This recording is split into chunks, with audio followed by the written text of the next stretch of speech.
mais que vencedores por meio daquele que nos amou. Então existe um nível acima dos vencedores. Quem são os vencedores? São as ovelhas que são levadas ao matadouro. Quem são os vencedores? São os que vivem alcançando níveis espirituais ou promovidos no espírito por meio da luta, por meio da dor, como diz o versículo 35, por meio da tribulação, por meio da angústia, por meio da perseguição, por meio da fome, da nudez, do perigo e da espada. Particularmente, eu admiro esses irmãos, que passando por tudo isso, eles estão firmes e constantes e não negam a fé.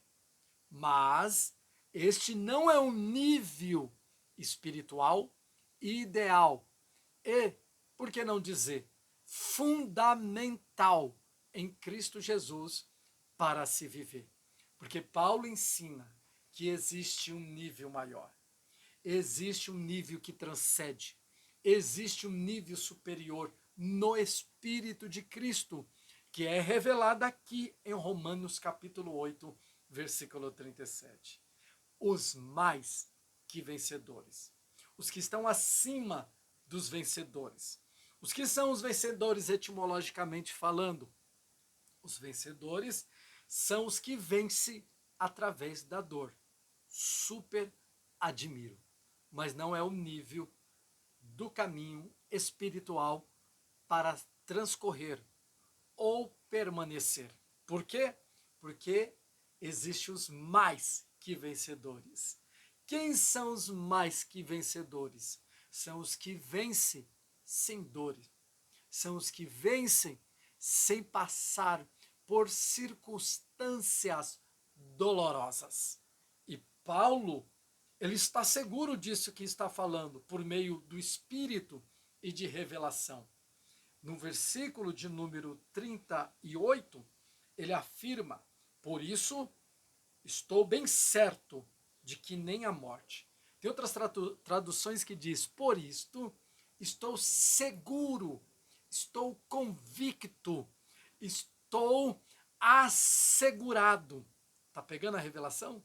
Então escreva aqui embaixo: ser vencedor é os que vence pela dor. Escreveu? Agora escreva mais embaixo: os mais que vencedores são os que vencem sem precisar de dores, sem precisar de tribulações, sem precisar de espadas, sem precisar de angústias. Por quê? Porque é um nível espiritual em Cristo, em que se usufrui aqueles que são promovidos no mesmo espírito de Cristo, na natureza de Cristo, no estilo de vida de Cristo, que hoje o mesmo vive. O mesmo vive em paz. Cristo hoje não pode ser mais atribulado. Cristo hoje não pode mais sofrer a ameaça de espada. Cristo hoje não pode ser mais perseguido. Estou falando do Filho de Deus, do Verbo que um dia se fez carne, mas através da sepultura de José de Arimateia, pelo poder do Espírito, foi transformado, pois no céu não entra carne e nem sangue.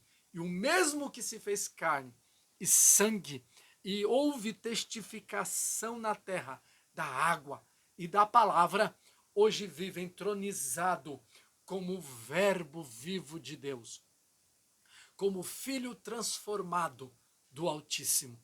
E os mesmos que vivem nele, como Paulo dizia, não vivo mais eu, mas Cristo vive em mim. E a vida que eu desejo hoje, por diante, viver é a vida dele, já estão neste patamar, neste nível espiritual. Paulo continua, versículo 38. Por isso estou bem certo de que nem a morte, oh meu Deus, eu sinto a presença dele aqui. E deixa eu já declarar, Deus está mudando a sua vida espiritual. Deus está mudando o nível da sua vida espiritual. Deus está mudando a envergadura da tua vida espiritual. Você que está chegando agora, de repente não entende, já receba essa palavra como resposta de Deus ao teu coração. Há um tempo novo de Deus para a tua vida, em que não há angústia, nem tribulação, nem espada, nem perseguição, e nem privações, nem vergonha, diz o Senhor. Se você crê, escreva isso, escreva aqui embaixo. Eu tomo posse deste tempo novo de Deus para a minha vida. Verso 38, continua. Nem a morte, nem a vida, nem os anjos, nem os dominadores, nem os principados, nem coisas presentes, nem as coisas por vir, nem a altura, nem a profundidade, nem alguma outra criatura nos poderá. Eita, glória! Deu vontade de falar em outro idioma. Mas nos atenhamos a esse. Nos poderá separar do amor de Deus que está em Cristo Jesus, nosso Senhor. Observe que Paulo trata de outro catálogo, outra sistematização. Ele vai dar características em potencial de que se torna impossível separar a igreja, a esposa, os salvos da mesma revelação do corpo de Cristo, do amor do próprio Senhor Jesus. Essa é a reflexão e desde agora eu desejo orar por tua vida. Que o Senhor te abençoe e te guarde, faça resplandecer o teu rosto, te ilumine e te honre em todos os teus caminhos em Cristo Jesus. Que você possa ser promovido na graça de Deus. Que você possa ser promovido no Espírito de Cristo. E entenda que o caminho dos vencedores é um caminho admirável. Mas o caminho dos mais que vencedores é um caminho inspirador.